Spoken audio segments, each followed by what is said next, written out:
Oy, oy, oy, oy. Magandang araw mga pare. Ako nga pala si Paring RJ at welcome ulit sa another video, another banatan, another asaran. At meron nga tayong isang video na nakita kanina. Mukhang maganda to, mukhang maganda. Kasi si Stella Kimbo nga daw iimbitahan ng Supreme Court. Hindi isang araw, hindi dalawang araw, kundi 3 araw daw. Kailangan niya daw ipaliwanag yung mga statement na sinabi niya about dun sa BICAM na blanco nga daw. Bahala na daw yung technical working group na mag-fill nun. Ano yun? Parang exam lang fill in the blanks. Syempre, si Attorney Vic, hindi pa pwede yung mga ganyan kay Attorney Vic. Diba? Hindi pwede yung mga ganyan-ganyang estilo nyo. Kaya nga mga kababayan, etong talagang kailangan natin sa Senate, yung mga gantong uma-action talaga. Hindi yung mga papetiks-petiks lang dyan. Dapat ang kailangan natin yung mga senador na masasabi natin nagtatrabaho. Hindi yung senador na makikita mo lang pag pag mag-i-eleksyon na. Sa haba ng panahon, makikita mo lang yung mga yan pag eleksyon na. Talagang busy-busy. Yung mukha niyan, kahit saan mo makikita. Diba? Lalo papalapit na yung eleksyon. Naku po. Talagang trabaho kung trabaho. Makikita mo sa mga media, makikita mo sa mga sa Facebook, sa YouTube. Talaga naman. Nakita mo umeepa. Tignan mo si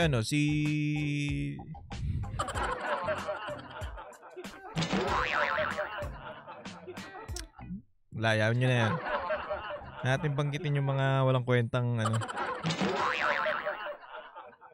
So, eto nga, at least meron nagalaw sa mga kasi ito sa BICAM to Naalala niyo yung statement ni Stella Kimbo about dun sa BICAM na yung palusot nila na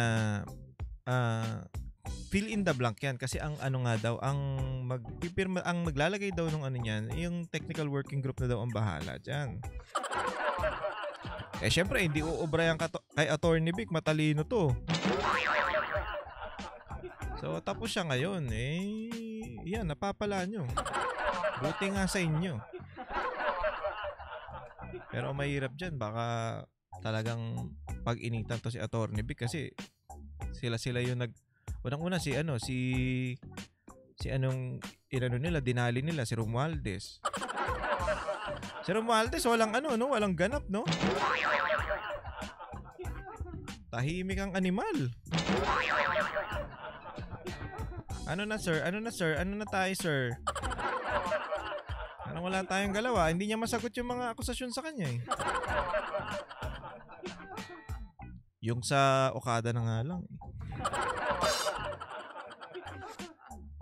So, eto na nga. Panoorin natin tong video na to at para malaman natin kung anong mga mangyayari sa tarantaduhan itong mga to. Alright. Ipinag-utos ng Korte Suprema na dumalo sa oral arguments ng petisyon kontra sa 2025 General Appropriations Act o 2025 GAA ang chairman ng House Committee on Appropriations na si Marikina 2nd District Representative Stella Kimbo. Paliwanag ni Rodriguez, si Kimbo ang umamin na may blanco sa bicameral report ng 2025 GAA. Si Kimbo ang nag-admit na may blanco. Siya kasi ang Oo, meron niyang hindi ko matandaan kung paano sinabi niya. Parang pinapalabas niya meron niyang blanco dyan. Pero ang technical working group nang may problema dyan. Pero inamin niya. So, ikaw ngayon ng katapusan mo lang ngayon, ika nga. Ikaw ngayon ang magpapaliwanag dyan. Ikaw masasabi natin na paliwanag mo yung mga katarantaduhan ng mga yan. Kawawa to. Yung, siyempre, siguro, hindi naman niya kalokohan lang yan. Pero yung kalokohan nilang lahat, siyang mag-uumpisa ngayon. Tapos may bandang huli, may mga, kala mo talaga, tunay eh. Mamaya, makikita niya yung ano na yun. Talagang, tatakbo kasi ng senador, kaya talagang kailangan niyang, magpa-good shot, ika nga. Pero sinabi niya, ito raw ay ministerial at iniwan na lang nila para Ayan. sa mga miyembro ng technical working group, yung mga empleyado ng Senado at ng mababang kapulungan to fill in the blanks. Fill in the blanks. So, hindi nga daw pwede yan. Kasi, ano ba yun? Paano? May pirma na. Tapos walang nakalagay na amount doon. O paano Tsaka bakit ka pipirma doon? Ay, buti nga kahit papaano meron tayong mga senador na hindi umano dyan eh. Hindi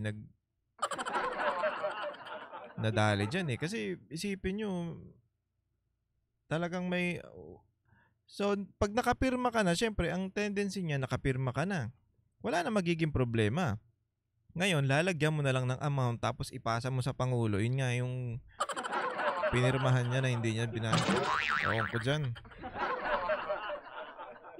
Sa presidente nyo, napakagaling. The best talaga.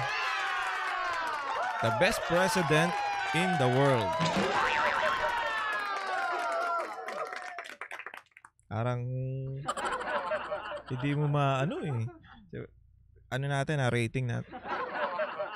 Sabihin na natin, the best president, pinakamagaling na presidente sa buong mundo, tapos si Marcos. Ito siya. Ganyang kataas. Pero pag binaliktad mo, nandun siya sa ilalim.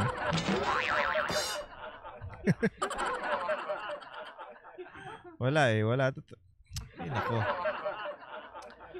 Ang problema ngayon, ang dami ng krimen. Uy, pero by the way, meron tayong nakita sa Facebook, yung nagtitinda, yung vendor, babae pa man din.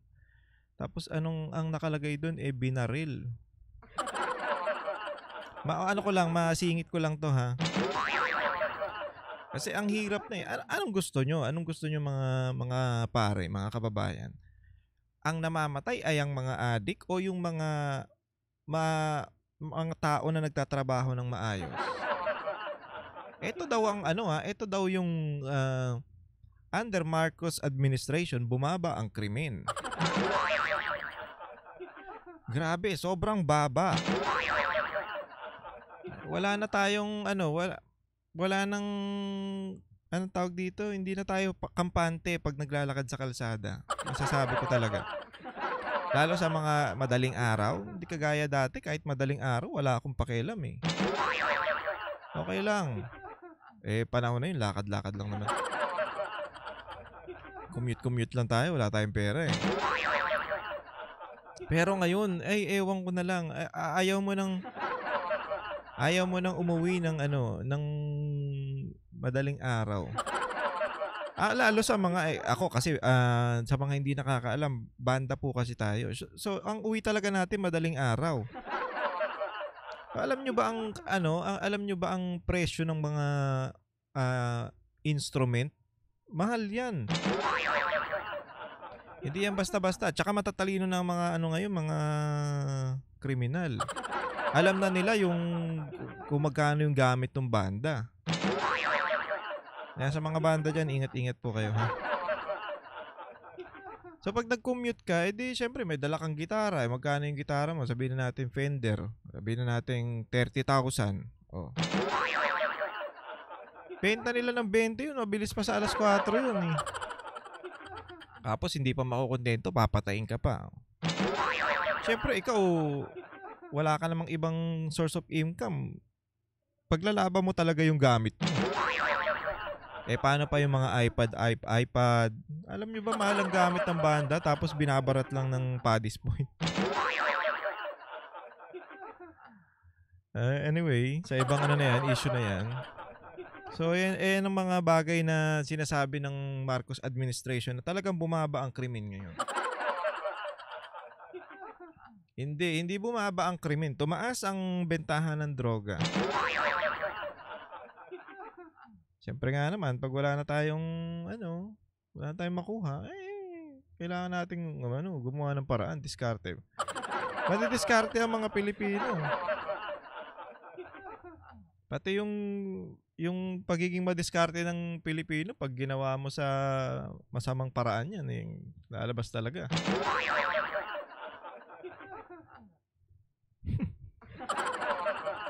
Buhay nga naman. 3 years pa tayo maghihintay, mga pare. Bicameral Conference Committee report. And I think the court would want to be clarified regarding her statement of admission and at the same time pointing to the members of the technical working group. So ayun nga daw, gusto daw magpaliwanag gusto daw ipaliwanag ni sabi ng Supreme Court, magpaliwanag daw si Stella Kimbo about dun sa mga statement niya na dun sa fill in the blanks. Tapos pinasa niya nga yung dun sa kasi yun sa tawag dito sa technical working group. Akala nila makakalusot sila sa mga ganong style. So ito na ngayon, at least ang Supreme Court kahit papaano talaga naman masasabi nating patas pa rin. Palakpakan sa inyo. At ang sasabihin dito mamaya, hindi daw kaya ng isang araw yan. So 3 days na tuloy-tuloy. Grabe, kakapa. Si Madam, ang itim-itim. Lalong mangingitim. Joke lang. As the one who filled in those blanks. Bukod kay Congresswoman Kimbo, dapat din na dumalo ang technical working group ng Senado at House of Representatives. Wala namang reaksyon dito si Congresswoman. Anong reaksyon yan? Wala akong magiging reaksyon yan. Yung itsura niya, no? Alam mo, ang yaman ng mga kongresista. Ang yaman, hindi mo. Tignan mo yung mga gamit nila, oh. Kasi, biruin mo, isipin mo to, bibili ka ng, sabihin na natin, bibili ka ng relo na worth 1 milyon. Kung hindi ka mayaman, hindi ka bibili nun. Yung bag na mamahalin, yung LV. Siguro, pwede kang bumili kung halimbawa, regalo mo sa sarili mo, okay. Pero isa-isa lang. Ang dami. Mas meron pang kongresista dyan, yung madaming sasakyan. Grabe, yaman nyo, wala naman tayong problema kung bubili kayo ng maraming sasakyan, pero grabe naman, ang halatang ang dami. Ang dami yung pera. Tapos yung mga Pilipino talagang hikahos na sa buhay. Tapos syempre, anong gagawin nyo? Papainan nyo ng ayuda. Boto nyo kami, ayuda para sa inyo. Ayan. Solve ang problema natin. So next term, kurakot na naman. Kurakot lang ng kurakot hanggang ma-meet natin yung goal nating pera. Ganon. Kurakot na to hanggang dulo. Kasi pag nawala na sila dyan, at least meron sila pera. Di bali na yung dignidad. Wala na tayong pakialam sa dignidad. Ang mahalaga, may pera kami hanggang dulo. Sana all. Yaman no? Kasi kung ako mayaman, halimbawa mayaman ako, yung 1 milyon, baliwala sa akin, ay bibili talaga ako relo, 3. Yung isa pang bishop dyan, yung sinturon ba yun? Sinturon lang, hindi ko matandaan, pero parang 30 30 mil? Ano yan? Pag pinalo ba sa'yo yan? Pag pinalo ba sa mga yan? Talaga maglalaho? Ayan, may magic ba yan? At ganyan kamahal yan? Pag pinalo ba yan sa'yo, lalatay ng ginto yan? Ganon? Woman Kimbo, sabi naman ni Active Choice Eto na. Eto na, syempre, tatakbo tayo sa Senado. Kailangan medyo yung mukha natin laging nakikita. Tapos kailangan magmukha tayong mabait. Makasamahan niya to, ha. Una, ano siya dyan. Tapos, syempre kailangan, libre advertisement yan. Kasi tatakbo nga siya, eh. Nakita ba niya yung itsura niyan dun sa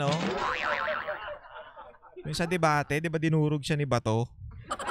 Kita niyo itsura niya, parang kapal ng foundation. Tapos barong na. Para siya yung tinatayo dun sa Joke lang po. Style yan talaga. Yung mga ganyang, yung lilitaw sa mga pamidya. Ay, naku. Talaga naman. Castro na dapat lang naharapin ito. Well, para sa amin sa Makabayan, di tama lang na harapin nila yon para magkaroon na rin talaga siguro. Ba't ikaw? Diba convicted ka? Bakit? Andiyan ka pa? Umalis ka na kaya dyan? Ito lang problema sa atin, yung sa batas natin, Convicted to, di ba? Ito, fuck yan, Hindi to akusasyon, Convicted talaga yan. Alam niyo naman lahat yan, convicted yan. Bakit nandyan pa yan? Tsaka nagsasalita pa. Tapos, inaano nila si Pastor Kibuloy na nga daw, yung may mga kaso nga daw. Sa Amerika yun, Sa Amerika, yung kaso ni Pastor Kibuloy sa Amerika, dinala dito. Tapos, ang papalabasin nyo, dito yun. Para magmukha nga namang masama, hindi manalo yung mama. Ito, hindi naman tayo ni Pastor, hindi tayo member, Pero, isipin nyo naman, Pastor Kibuloy tapos ito, nahatulan na convicted. Si Pastor Kibuloy, hindi naman. Oh, sinong dapat umalis dyan? Di ba? Tsaka, ano pang karapatan mong magsalita ng ganyan kung nahatulan ka na nga? Dapat ito nakakulong. Di ba? Tama ba ako o tama? Anyway, shout out sa mga tropa natin pare dyan. Hindi ko na kayo may isa-isa, ha. Thank you so much sa inyo. So, yan. Sino dapat makulong? Yung convicted o yung inaakusahan pa lang? Kayo kayo na sumagot niyan. Matatalino naman kayo, alam niyo na siguro yan. ng jurisprudence or ng desisyon ang Supreme Court kaugnay doon sa BICAM. Parang siya, hugas kamay si ate. Kasi hindi nagiging transparent kasi ang BICAM. So, sa pamamagitan nitong petition na ito, at yun nga, kailangan nilang humarap doon para... Kunyari, yung kontra siya doon sa mga korupsyon. Okay, no? Para siyempre, magmukha nga naman siyang, magmukha siyang mabuti. Ako dyan, doon ako kay Attorney Vic. Kahit kasamahan ko to, hindi ako makikisali dyan. Ayan, ay, nako. Franz Castro, ewan ko sa'yo. Malis ka na dyan.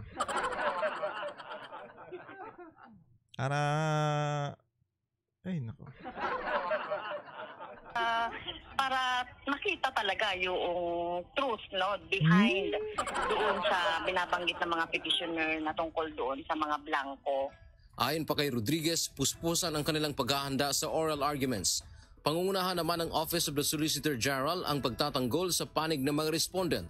Samantala, sa halip na isang araw lang ang oral arguments, nagdesisyon niya ang Korte Suprema na gawin itong 3 araw na tuloy-tuloy. Dapat gawin nyo na 1 linggo. Para lalong tumuyot yan siya. Mula April 1 hanggang 3 sa Baguio City. Ayon Nice, sa nice, petitioner nice. na si dating Executive Secretary Attorney Vic Rodriguez, naniniwala siyang kulang ang isang araw lang sa dami ng dapat talakaing issue sa petisyon. Tuloy ang oral argument sa April 1 and Nice, the court palakpakan. allotted 2 more extra days because they think if 1 day will not be enough to discuss our petition.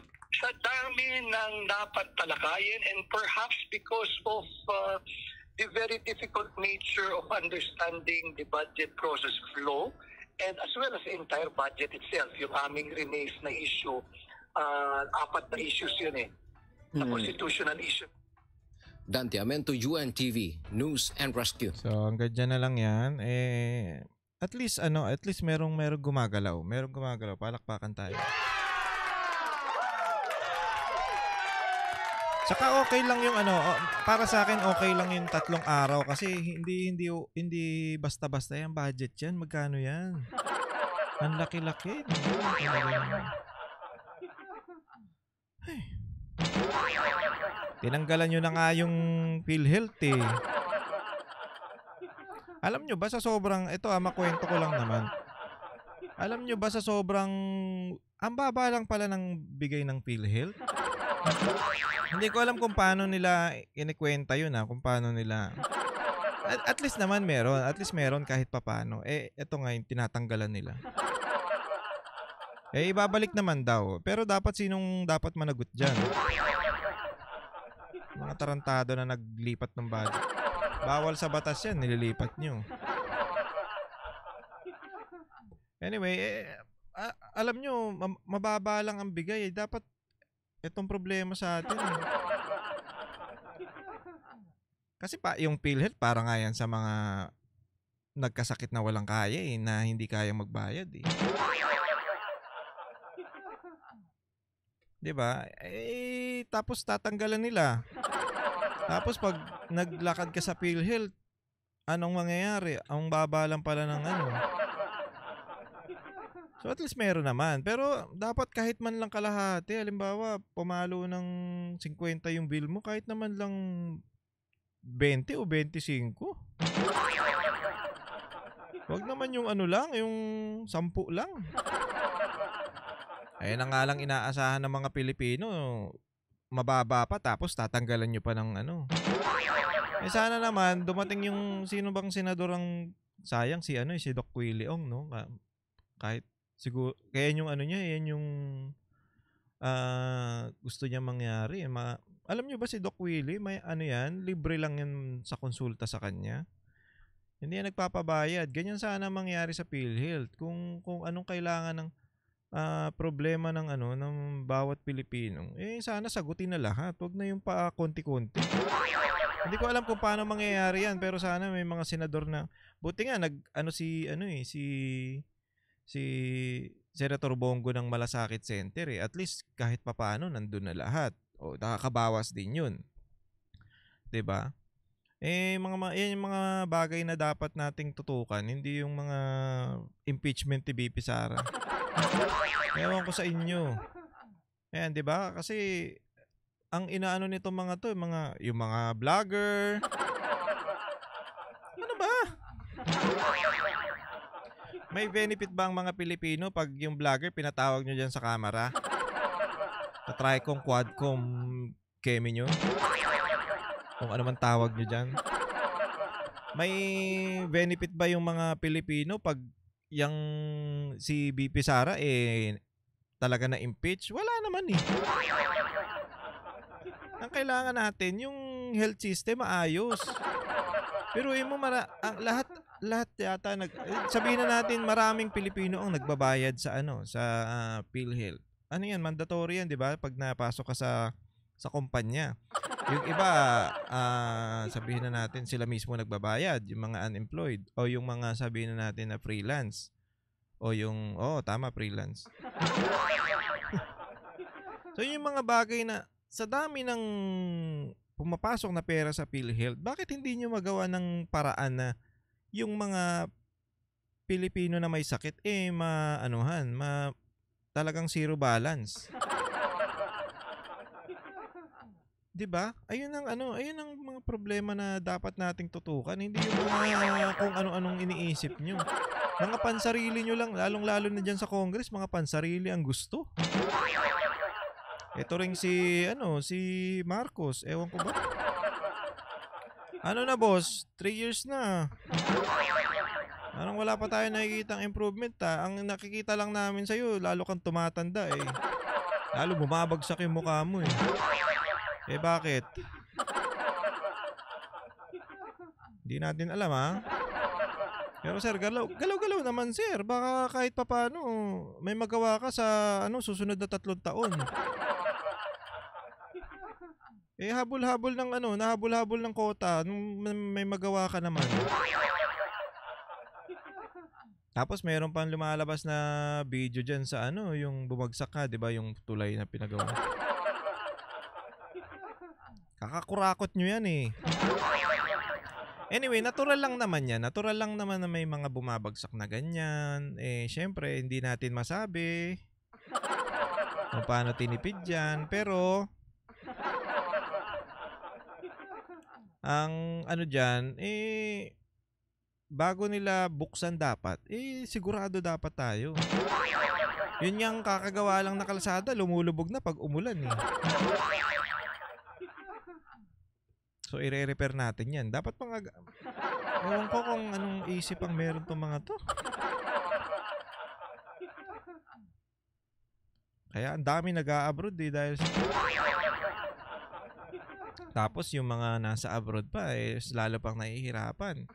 Hindi kagaya nung panahon ni Pangulong Duterte na talagang alagang-alaga sila. Eh paano ngayon? Wala na. Focus sila sa sarili nila. Wala na kaming pakialam sa inyo.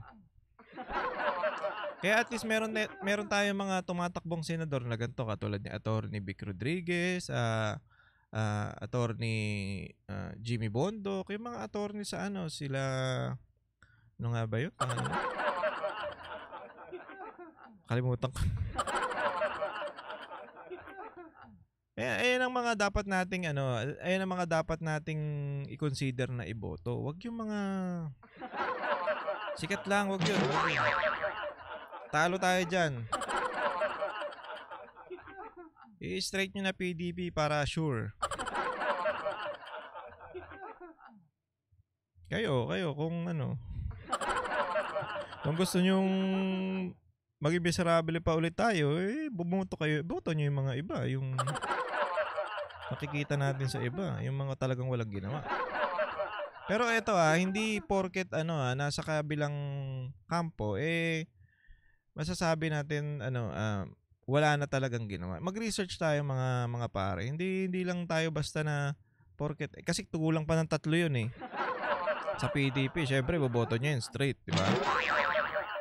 Kulang pang 3 yun. So hanap tayo ng ibang mga senador na pwedeng maging senador na talaga namang may ginagawa sa yung kahit yung mga dati na basta i-research nyo kung may nagawa.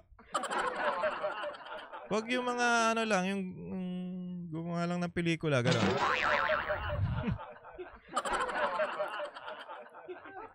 Wala akong sinasabi pero meron tayong na dyan na talagang yung concern is yung mga senior citizen. Yan, palakpakan natin yung mga senador na yan. Hindi ko muna sasabihin kung sino. Pero goods yan.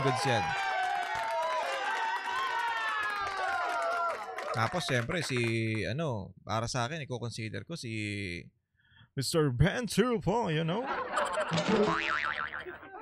para sa mga Pilipino. So ayan ang mga senador na dapat nating wag kayong sa akin, wag kayong sabihin na natin kung sino yung boboto ko. Wag nyo lang pakinggan. Kumbaga i-research nyo rin yung mga i-research nyo yung sa PDP. Tignan nyo lahat kung sino yung mga yun. Mawiwindang kayo kung sino yung mga yun. Ang lulupit ng mga yun. Hindi basta-basta. Kaya inahamon ko kayo. I-research nyo. I-search nyo kung sino yung mga yan. Kung anong mga nagawa ng mga yan. Kung anong tawag dito, yung mga may pagmamalaki ng mga nasa PDP. Tingnan natin kung hindi kayo mawindang. So, wag lang tayong ayun sinasabi ko nga, wag lang tayong sa uso lang. Ano tayo, gawin na, matatalino tayo mga Pilipino, wag tayong wag tayong magpabudol ulit. Ay, kayo lang pala yung nagpapabudol. Anyway, hanggang dito na lang ang ating video. Maraming salamat po sa inyong lahat. Ingat po kayong lahat and God bless you all.